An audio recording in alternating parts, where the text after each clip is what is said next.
Assalamualaikum anak-anak, salam semangat semuanya. Nah, kali ini kita akan pembelajaran online membahas tentang virus yang sedang booming, yang sedang diomongin oleh seluruh dunia, yaitu tentang virus COVID-19. Virus ini membuat kehidupan dunia ini seolah-olah berhenti. Nah, kali ini kita akan membahas apakah virus COVID-19 itu, terus apa penyebarannya seperti apa, dampak kepada tubuh kita seperti apa. Nah, kali ini kita akan membahas semua tentang COVID-19.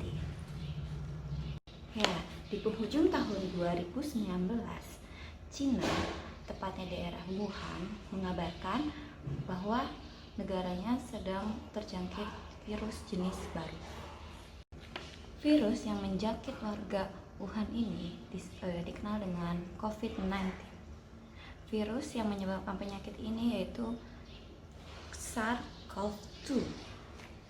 Virus ini menyebar terus menjangkit satu manusia ke manusia lain dan akhirnya menjangkit seluruh masyarakat. Maka dari itu, sebelum lebih lanjut kita bahas dulu apakah virus corona itu. Virus ini berbentuk bulat seperti bola. Virus ini terdiri materi genetik yang terkapsulisasi oleh berbagai jenis protein yang berbeda. Secara sederhana, struktur virus terdiri dari SME, yaitu spike, protein, membran, protein, dan envelope protein. Di dalam virus terdapat materi genetik yang menyimpan banyak informasi untuk memperbanyak diri.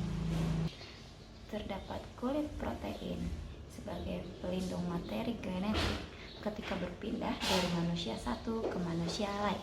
Lalu ada outer envelope yang membuat virus menginfeksi sel dengan cara bersatu dengan membran luar sel tubuh manusia. Virus corona bekerja sama seperti virus flu dengan kunci spike untuk masuk ke dalam tubuh manusia. Ketika virus ini sudah masuk ke dalam tubuh kita, virus ini akan berkontak langsung dengan sel yang pada tenggorokan kita, pada hidung kita, dan pada paru-paru kita. Di dalam virus corona terdapat kode genetik membuat virus dapat masuk ke dalam tubuh manusia dan menduplikasi di dalam tubuh manusia. Protein ini mengkapsulisasi kode genetik di dalam disebut dengan selubung virus. Pada permukaan virus ini tempat terjadinya mutilasi virus corona. Berikut penjelasannya. Glikoprotein yang berukuran besar digunakan oleh virus sebagai kunci untuk masuk ke dalam sel manusia. Glikoprotein ini bisa terkait dengan angiotensin converting enzyme 2 reseptor pada membran sel sehingga virus dapat masuk. Sel manusia seakan menelan virus.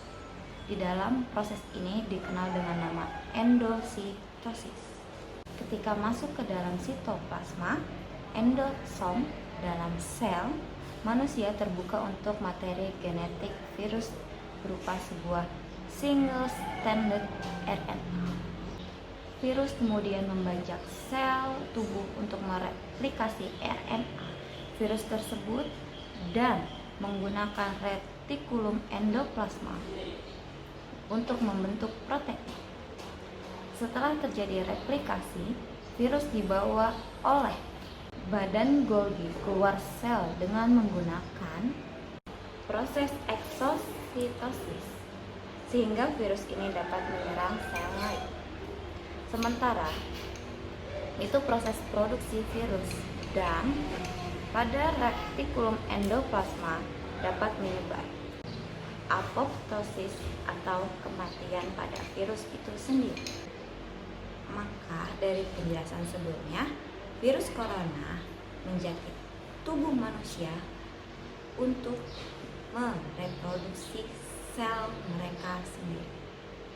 Bagaimana virus ini menyebabkan pneumonia? Maka kita dapat lihat bagian dari paru-paru. Paru-paru terdiri dari lobus. Ketika manusia bernapas normal, maka udara akan masuk ke dalam trakea, menuju bronkus, lalu menuju saluran lagi yang lebih kecil lagi, yaitu alveolus. Alveolus ini bersifat fleksibel. Ketika udara masuk, maka dia akan mengembang seperti balon, dan ketika udara itu keluar, maka dia akan mengerut. Pembuluh darah kecil yang bernama kapilar menyelimuti alveoli. Oksigen yang dari kita hirup akan berpindah ke pembuluh darah kapiler, dan CO2 dari tubuh kita akan keluar dari pembuluh darah kapiler. Saluran udara kita menangkap sebagian besar virus, kuman pada lendir yang berada pada trakea, bronkus, dan bronkeus. Pada tubuh yang sehat terdapat sila yang berbentuk seperti rambut. Sila ini akan mengeluarkan kuman dalam bentuk lendir melalui batu. Normalnya sel dalam sistem imun kita itu menangkap virus dan bakteri. Namun pada kasus virus corona tersebut, virus ini membanjiri sel bronkeus dan alveolus, sehingga bronkeus dan alveolus kita ini akan meradang karena sistem imun dalam tubuh kita itu dalam kondisi lemah atau rendah. Peradangan menyebabkan alveolum kita terisi dengan cairan yang cukup banyak, sehingga menyebabkan kita kesulitan untuk mendapatkan oksigen. Demikian pembelajaran kali ini mengenai virus COVID-19 itu sendiri. Semoga pelajaran kali ini bermanfaat untuk anak-anak semua. Nanti kita akan bertemu lagi dengan pembelajaran berikutnya. Assalamualaikum warahmatullahi wabarakatuh.